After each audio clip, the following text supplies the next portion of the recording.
Bonjour à toi et bienvenue sur la chaîne. Si tu regardes cette vidéo aujourd'hui, ce n'est pas un hasard. Nous allons parler d'un sujet essentiel, mais souvent mal compris. La purification de l'aura. Beaucoup de personnes ressentent une fatigue intérieure, une lourdeur qu'elles n'arrivent pas à expliquer, un manque de clarté, de paix ou de motivation. Quand on vit dans la diaspora, loin de sa terre, dans un environnement rapide, stressant, parfois hostile, énergétiquement, notre énergie est constamment sollicitée. Dans cette vidéo, je vais t'expliquer calmement ce qu'est réellement l'aura, pourquoi elle se salit, comment la purifier sans danger et surtout comment utiliser le sel correctement sans tomber dans les excès ou la peur. Installe-toi confortablement, respire profondément, on commence. Premièrement, comprendre l'aura. L'aura est ton champ énergétique personnel. Elle entoure ton corps physique et reflète ton état intérieur. Dans les traditions africaines, on ne parlait pas d'aura au sens moderne, mais de force vitale, souffle, présence, énergie de vie, rayonnement même. Ton aura contient des émotions, des pensées, ton vécu, des blessures non guéries, mais aussi ton potentiel et ta lumière.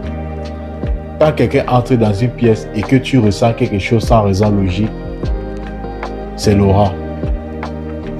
Quand tu quittes un endroit et que tu te sens vidé ou lourd, c'est l'aura. L'aura n'est ni magique ni imaginaire. Elle est vivante, mais aussi perméable. Deuxièmement, pourquoi l'aura se salit? Il est important de dire une vérité simple. L'aura se charge naturellement. Pas besoin de sorcellerie ou d'attaque mystique. Elle se charge quand tu accumules du stress, tu vis dans la peur ou l'anxiété, tu portes des blessures émotionnelles non exprimées, tu fréquentes des environnements lourds, tu consommes trop d'informations négatives, tu es coupé de la nature, tu es coupé de toi-même. Dans la diaspora, beaucoup vivent la pression financière, l'isolement, le surménage, le racisme subtil ou direct, la perte de repères culturels. Tout cela laisse des empreintes énergétiques.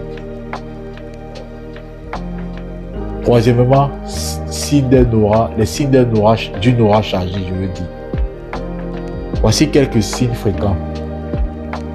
Fatigue persistante sans cause médicale claire, sensation de douleur dans le corps, irritabilité inhabituelle, sommeil non réparateur, perte d'enthousiasme, malaise après certaines rencontres, impression de ne plus être aligné. Si tu te reconnais, rassure-toi, l'aura se nettoie. Quatrièmement, les méthodes de purification de l'aura. Parmi ces méthodes, nous avons d'abord l'eau consciente. L'eau est l'un des plus anciens purificateurs. Sous la douche, ne te lave pas mécaniquement. Sois présent. Verse de l'eau en laissant emporter la fatigue, les tensions, ce qui ne t'appartient pas. Dis intérieurement, je libère ce qui ne me sert plus. Ensuite, nous avons le lavage au sel.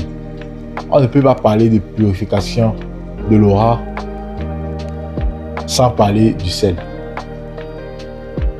Dans presque toutes les traditions et particulièrement en Afrique, le sel est un absorbeur énergétique puissant.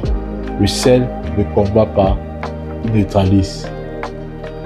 Comment faire correctement? Il faut prendre une douche ou un bain au sel. Vous pouvez utiliser du sel naturel comme le sel gemme ou le sel de mer. Il faut mettre une poignée de sel dans un seau d'eau. Vous versez l'eau du cou vers le bas. Vous évitez la tête. Tu évites la tête si tu es sensible. Et pendant ce moment, dis calmement que tout ce qui ne m'appartient pas quitte mon champ énergétique. Que mon aura soit nettoyé et équilibré. Il y a quelques précautions importantes. Vous ne pouvez pas le faire tous les jours. Faites 1 à 2 fois par semaine suffit. Une à deux fois par semaine suffit. Toujours se reposer après. Boire de l'eau. Écouter son corps. Après le sel, respire calmement. Hydrate-toi et remercie. Ensuite, nous avons la respiration consciente. La respiration est un nettoyage énergétique, est un nettoyage intérieur. Inspire lentement par le nez, expire longuement par la bouche. Chaque expiration libère une charge. Ensuite, la nature et l'enracinement. Marche dans un parc, touche un arbre, ressens le sol sous les pieds. La terre absorbe naturellement l'excès d'énergie. Ensuite, nous avons le son, les affirmations et la parole. Les sons sont vibratoires. Et parmi ces types de sons, nous avons les chants, les affirmations et intentions, les mantras, les paroles conscientes. Ce que tu prononces influence ton aura. Et enfin, dans ce volet, nous avons le rituel du soir. Avant de dormir, remercie la journée, libère mentalement les tensions, demande à ton esprit de se rééquilibrer pendant la nuit. Le sommeil devient un soin énergétique. 5e, comment protéger son aura? Purifier son aura, c'est recommencer sans fin. Protège ton aura en posant des limites claires, choisissant bien tes fréquentations, respectant ton intuition, réduisant le stress inutile, honorant ton identité culturelle et spirituelle. La protection commence par le respect de soi. En conclusion et un message final pour sortir, tu n'es pas faible, tu es sensible. Et la sensibilité est une force spirituelle, surtout dans la diaspora. Prendre soin de ton aura, c'est prendre soin de ta vie. Si cette vidéo t'a aidé, like, partage, abonne-toi. Que ta lumière ou ton champ énergétique reste clair, stable et protégé. À très bientôt. Merci d'avoir regardé. Bye.